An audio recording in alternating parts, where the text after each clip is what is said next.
transport. We're going to see when we get to the quarry that they carved the statues in full before they were ever transported from the quarry site. If a statue broke, certainly it meant a waste of a lot of time and energy. What we can clearly see is that the statue did have deep eye sockets, so he did have his eyes of white coral in place. Head of a statue that was recarved as a block, so you have two eyes peering at us from the back of the wall there. White lichen growing in the...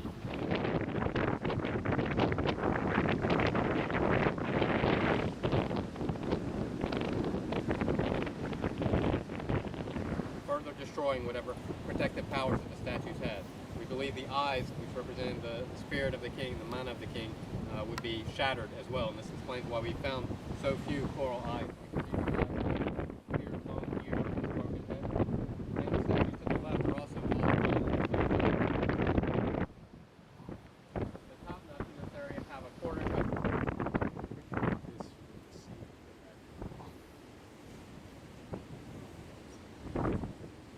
There, once again, we can see the statue, round or elliptical eye sockets. Again, proof he was never standing above the platform, never had eyes in place.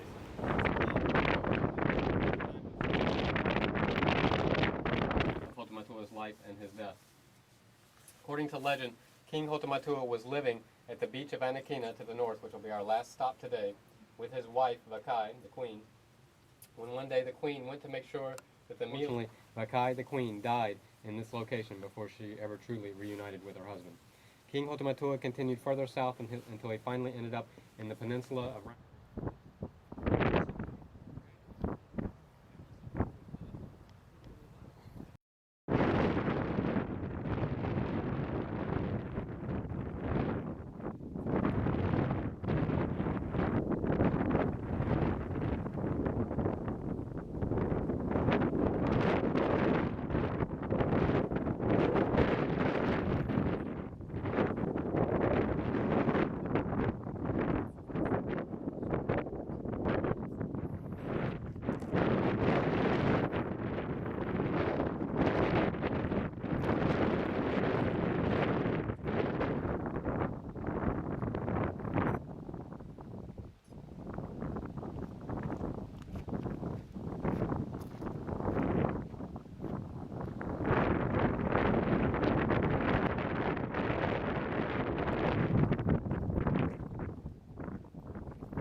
Open chambers, they not only saw tombs or skeletons, they only got to see the skulls for a few seconds before they turned to being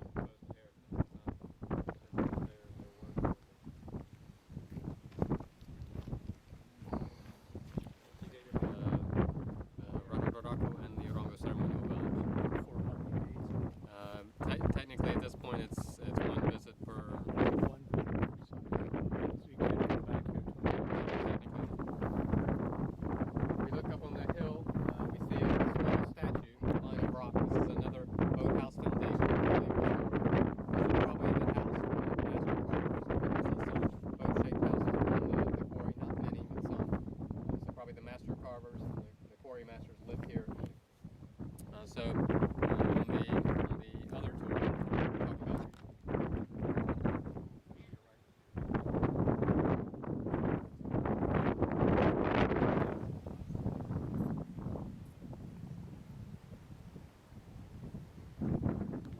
For the people, and this legend sort of rated PG-13, so I don't tell it to the island. A group of boys or young men decided to carve a statue, just like statue, called it Tai Hareatua, but saw that it didn't look right, it didn't stand or balance right, it was shifting very quickly in the volcano. So there are Rapa Nui elders that remember statues buried up in their chest,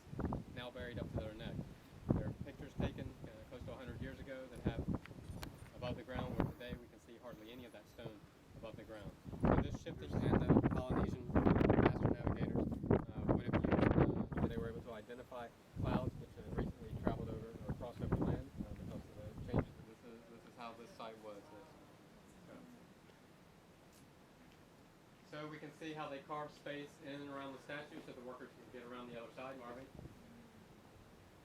And we believe about 50 men would be away using this basic tool. So this is an example of the toki pick. Example of the toki. Some of them are about twice this size and twice as heavy. So there's enough to start in another part of the board.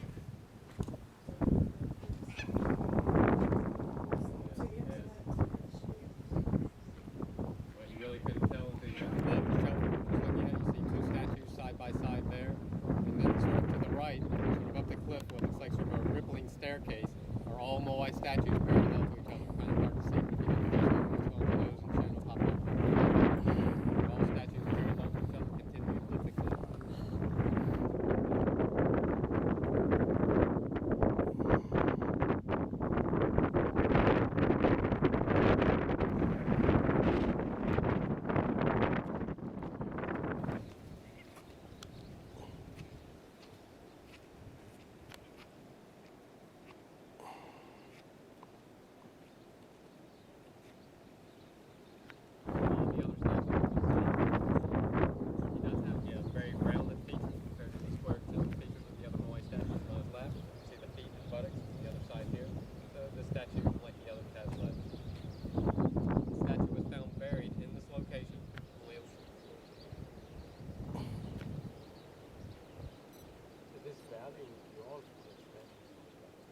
I often think that we're looking just for a sport or game, especially two of them. Why would you need two? So more than likely, these were later Rapa Nui who were jack pursuits, but yeah, a large percentage. They were dedicated to a little more than carving and transporting statues, at least in one phase of the island history.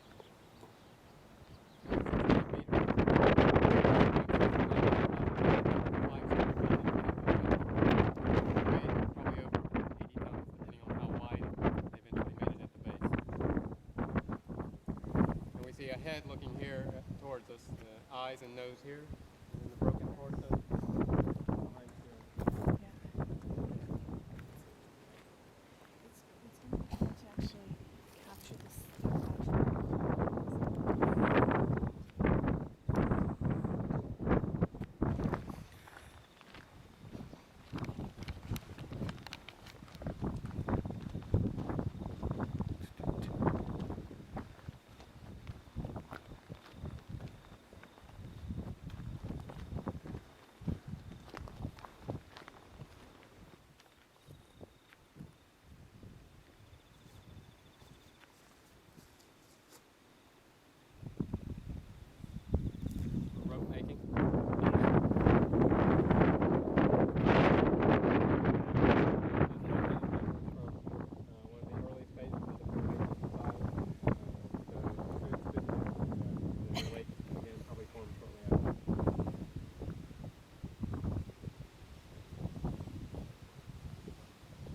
They're the ones who created the statue.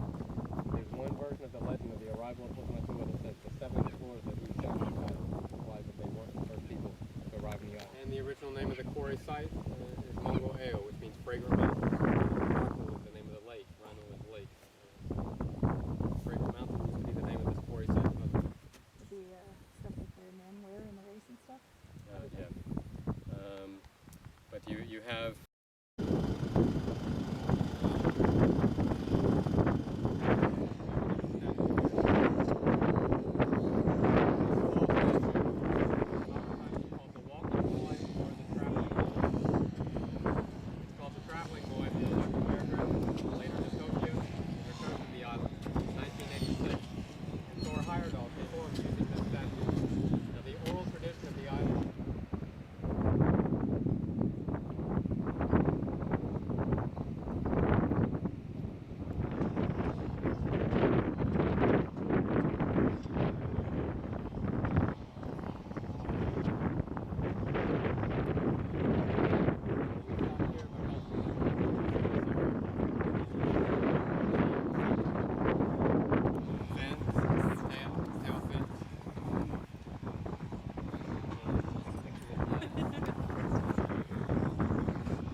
rebuilt because it was destroyed by a tsunami in 1960. The tsunami was the result of the largest earthquake in recent human history, an estimated 9.5, which which occurred on the coast of Chile. It cost the lives of 5,000 Chileans, sent a tsunami in the Pacific, and did mass.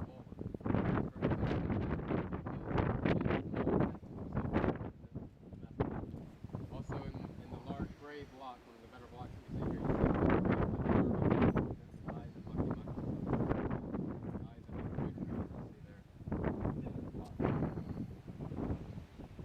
Looking at the statues, there are 15 statues. The statue has been restored with the Pukao topknot, which means all the other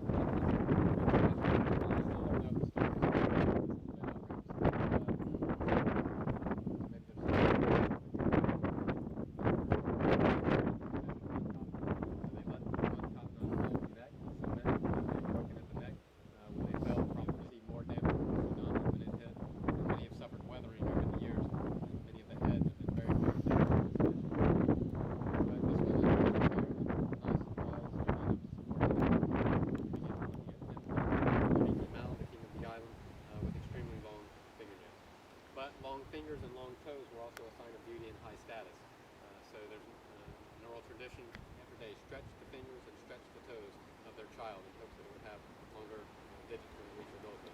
So whether or not the kings or chiefs had long digits, their statues show them with exaggeratedly long fingers. This was a sign of beauty and high status. Yeah, that's curving. That is so defined.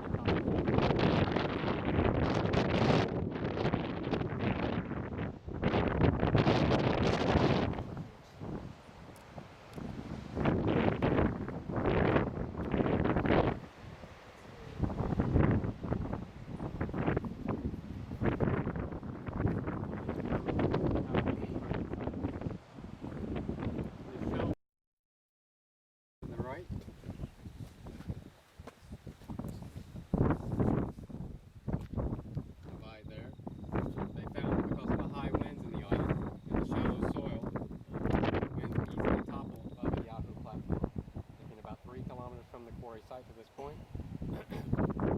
And the photo of the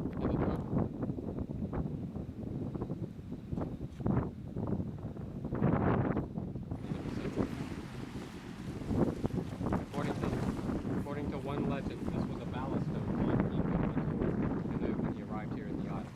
This is a ballasting stone. This legend implies that this stone came from Eva, the home island.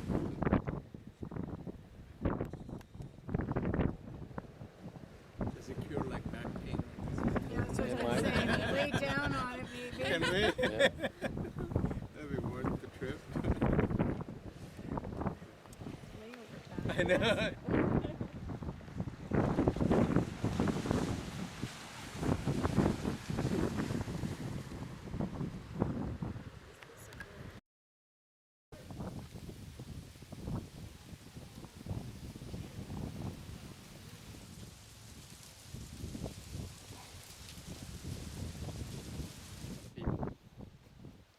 Might say that these Moai statues are a little bit more important than the other average statue on the coast because they represent kings more closely related to the side. They didn't do much to protect the back of the statue. It was scarred out there. This tells that most of the statues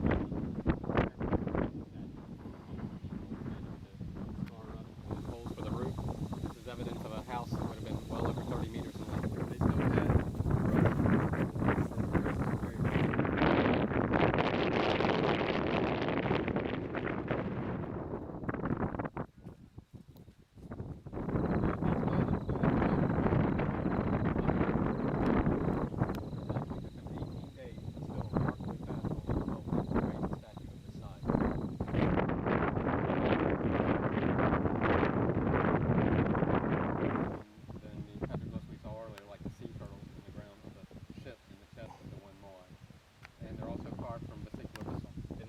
second bird, the crack runs straight through the beak, eye, neck, wing under the sand, another wing above the sand, and tail of the second bird. The nose and chin. This is a statue fragment that was used in the seaward wall. So it wasn't unheard of for the Rapa Nui to use lizard. So here we see an image of the lizard man.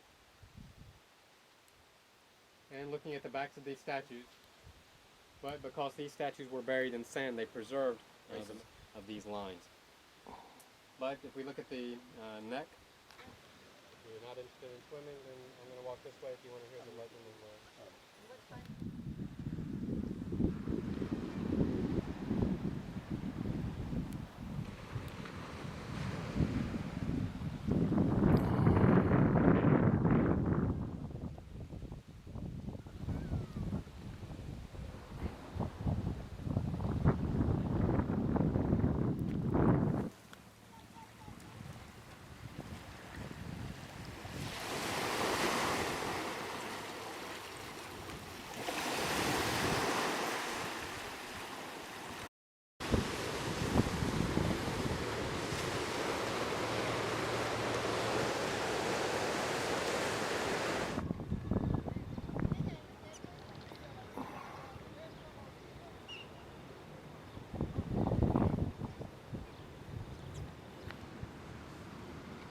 No surfing on the Moai.